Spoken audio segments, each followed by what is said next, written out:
Hello and welcome to Render Goons here.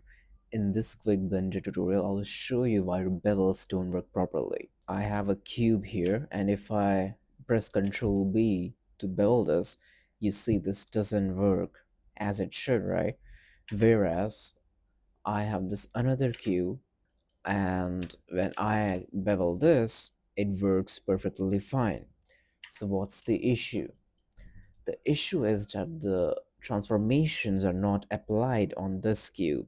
So with this cube selected, if I press N and I open this panel, you can see the scale is not set to 1. Like if I select this cube, the scale is set to 111, but it's not the case with this. So we need to apply the scale so that it resets to 1. So the way to do that is by pressing Control A. By the way, make sure that you're in object mode to do this. So I will press Control A and I will apply all transforms.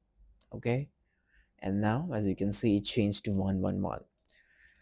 And now when I press Control B, it's going to work perfectly fine. I hope you found this tutorial helpful. Please subscribe for more.